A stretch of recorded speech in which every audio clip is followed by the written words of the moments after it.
Salam vatandaşlar. Ben bugün bir eşeğin hikayesini anlatmak istiyorum. Bir ibretlik hikaye.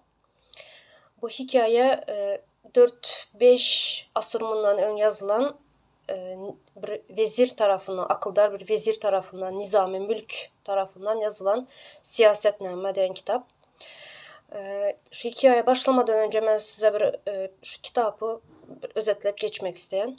Bu kitap 4-5 asır bundan ön paşalarımızın halk bilen ara qatnaşı hakkında yazılan, halkın derdi, sıkıntısı, probleması, halk bilen paşanın arasındaki bir bağ.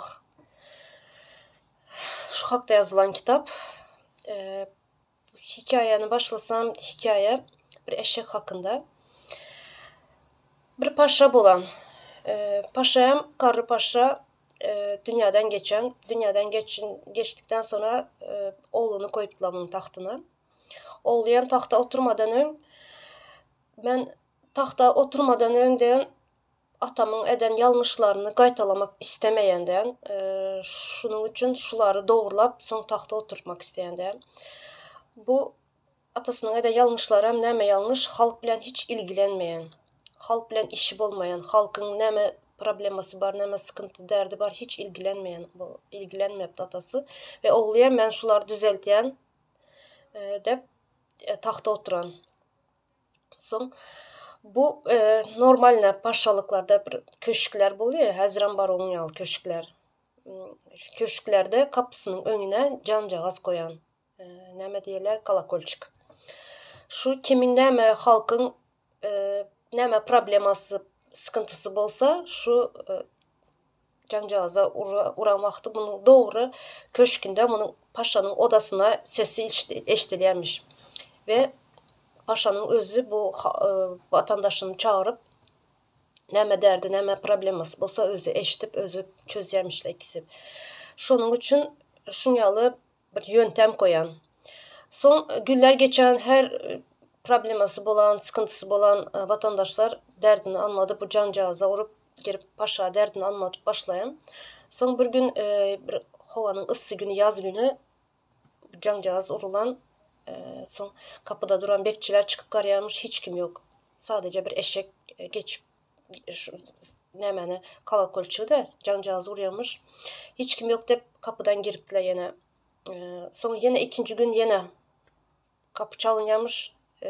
Cancağız garasalar ýene şu eşek.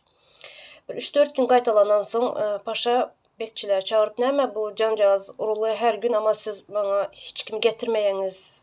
Kim bu cancağız urup duran dese, paşamızdan bir näme yok, hiç kim yok, sadece bir eşek diýen. Bu eşek bolsam diýen şundan araşdyryň diýen, bir näme dip görüň, tanayan eşeği tanayan bar bolsa bir araşdyryň diýen, şunun bir probleması, bir derdi bardır, gelip cancağız urýar diýen. Soň bu bekçiler gidip bunu takip edipler, eşeği araşdyrypdylar, adamlardan, tanayan adamlardan sorapdylar. Soň bu eşek näme çamaşırçynyň eşeği çıkan. Çamaşırçı näme bizlerin häzirki döwürde kuru temizleme diýerler. Ene şu kuru temizleme, kirlerini ýuwup ütükleýän bir adamyň eşeği bolup çıkan. Soň bunu bu adam tapıp sorapdylar. Näme üçin bu eşeği daşarda koýdun? Näme boldy zat dese, bu eşek garrydy diýen. Onun yerine ben täze bir yaş eşek aldım, hyzmatkar eşek diýen. Bunun sadece yep ýatmakdan başga işi yok diýen.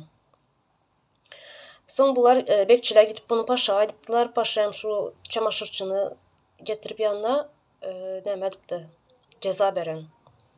Bunu diýen eşeğe şunça ýyl sana hyzmat etdi diýen. Bu eşek sen indi bunu bakacaksın depdi. Soň bu adam bu eşeği ýatyryp bakýan, ýani garaýan soň. Indi menin bu hikaye gelmem sebebi näme? Bizlerin azina şu yurtun içinde bolup duran zatlar, şuň ýaly bir problemalar bar.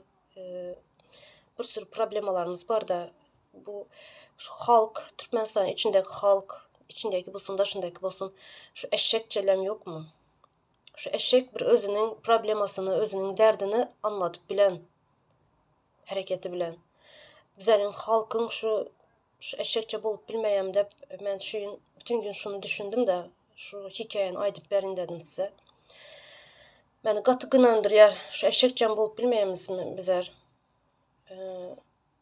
Şunun üçün ne bilim yani bir azjyk içiňizde janyňyz bolsa bir çykyndan bir derdiňizi anlatın.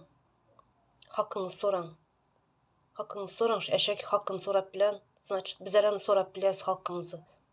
Yani insan olarak hakyny sorama hakymyz bar. Soňam şu kitap hakda aýdyp geçin. Bu kitap ören gyzykly kitap, eğer ilgilenen bar bolsa eger. Yaman ören gyzykly kitap, men gyzyklandym, bu kitapy okadym soňunaçaly. Paşalaryň halky bilen nähili ilgilenendiği, oňat paşalar bolan, halk bilen ara gatnaşy eden we passiv paşalar bolan, hiç halk bilen ilgilenmeyen, şolar hakynda ýazylan oňat kitap okasaňyz tavsiýe ederim size.